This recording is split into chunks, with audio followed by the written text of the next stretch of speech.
Hello guys, for today's video yan, samahan nyo kaming magbungkal ng lupa para kunin yung ubi na itinanim namin dito sa may bakod namin, sa may bakuran namin. Nagpatulong ako sa asawa ko kasi malaki to guys, hindi ko siya kayang kunin or bungkalin guys. Yan, nakikita nyo guys, bali mula sa pagtanim ko nito guys, mag 1 year pa lang siya, last year lang to guys. At bali 2 tube lang nilagay ko dito sa lupa. Ngayon, dumikit sila, kaya napakalaki na yung, yan, yung root crop na makukuha talaga namin sa ubi guys. Yan.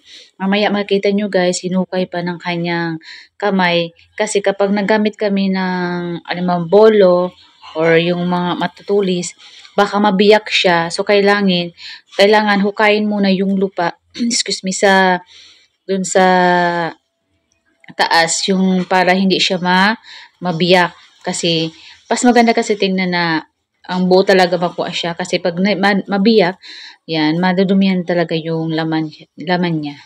Yung nasa loob. Pero kailangan talaga siya, bungkalin talaga siya ng maayos guys. So, inuunti-unti ng asawa ko na alisin yung mga lupa sa taas niyan. Sa ibabaw guys, para makuha siya ng maayos. Yan, ganito siya kalaki guys yan. No? Yung nakita nyo parang bulubundok-bundok. Yan mismo yung ubi na root crop mismo ng ubi. Ano ba yung tawag sa amin? Unod kasi ang tawag sa amin dito. Yung nasa ilalim na mismo ng lupa. Unod ang tawag sa amin. Hindi ko makuha anong tawag sa iba. Basta yung root, yung crop mismo guys. Root crop. Yan. Sa ilalim ng lupa makikita. Ito. Inunti-unti lang niya para hindi mabiyak o yung ibang part ng ubi. Yan guys. Yan.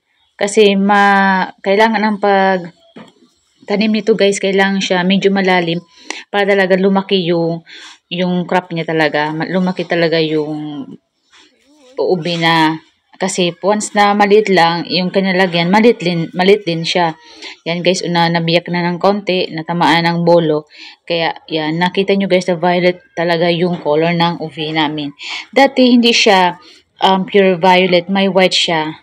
Pero dahil parang may na-combine ako ditong isang ubi na violet, para siguro nag-combine yung color nila. Kaya nag-ubi talaga siya.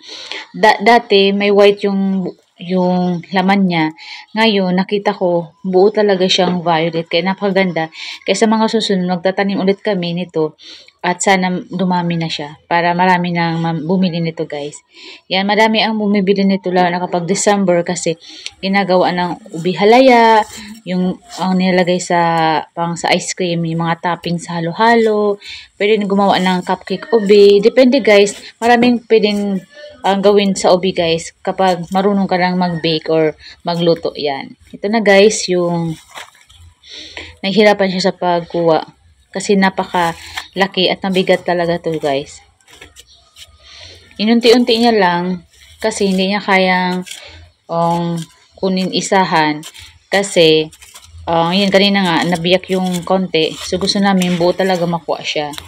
So kailangan alisan muna ng lupa sa bawat tabi, sa mga gilid niya. Yan guys, yan. Unti-unti na nakukuha niya na yan. Yan guys. Yan. Medyo maulan ito yung pagkuha namin. Maulan-ulan kaunti. Yan guys, so napakalaki. Yun, itong part guys, tira na. Yan. Na sobran sa tubig yun ata sa ulan. Kaya nasira na. So ito nakita nyo, ganito kalaki yung ubi na nakuha namin guys. Yan. Dapat, kunin namin ito pag summer na, para lang lumaki siya lalo. Pero nakita ko, umusbo na kasi siya sa lupa. So kailangan na namin kunin talaga. Yan. Ganito yung itsura or yan, physical appearance ng ubi guys. Yan. Napakalaki talaga. Kaya kung marami kang taniman nito, malawak ang taniman mo, marami kang ma-harvest talaga. Ako sa bakod lang namin nilagay ko, kaya ito lang guys nakuha namin. So ito yung color niya talaga, yung nabiyak kanina. Violet talaga siya. Yan, ganito yung itsura ng ubi. Langgam kaya binitawan ko guys. So ito guys na yan, inugasan na namin sa bomba. Yan, nakita nyo napakalaki at maganda yung color ng ubi guys. Yan. Kailangan hugasan para ipopost ko to para kung sinong bibili nito ng ubi. Kasi kung sino namang gusto lang naman nito guys, bumili yan. Kasi ito pwede sa aming kainin lang, pang sa bahay lang, gawing ginataang ubi, or kung anong pwedeng gawin guys dito. Napakalaki to. Yan, kinilo namin to guys. Nilagay namin sa sangkalan guys. Nasa mga 6 kilos more ang itong laki. Isang laki talaga nito guys. Napakabigat talaga nito. Yan, pure na ubi talaga siya. Violet talaga siya guys. Kaya, ang klase ng ubi, hindi siya matamis kapag niluto lang siya. Kaya nga ang ginagawa lang siyang topping, sa mga panghalo siya guys lang. Pero kapag gumawa ka ng cake ubi or cupcake ubi, syempre yung mga ingredients doon na magiging malasa yung ubi guys. Yan, mga pampalasa at pang color lang naman ang ubi guys. Pero pwede naman siya ilaga kasi kami nilalaga namin to. Yan, tapos dinidiktik sa may sugar, yan, pwede na kainin siya guys. So depende sa inyo kung paano niyo lutuin ang ubi guys.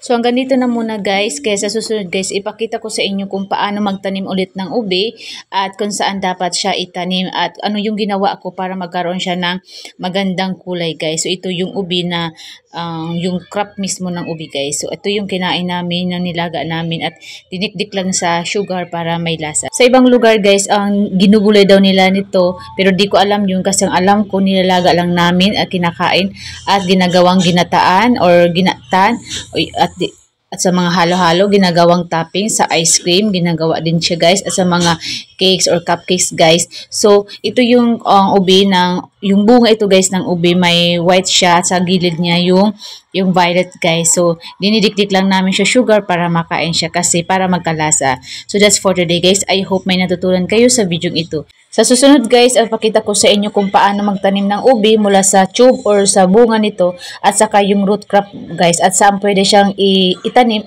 at kailan siya itatanim at mga ilang buwan siya pwedeng kunin or magbunga at mga ilang taon din siya bago siya kunin guys. So that's for today. Thank you for watching guys. Shout out to all Team Academy. God bless us all.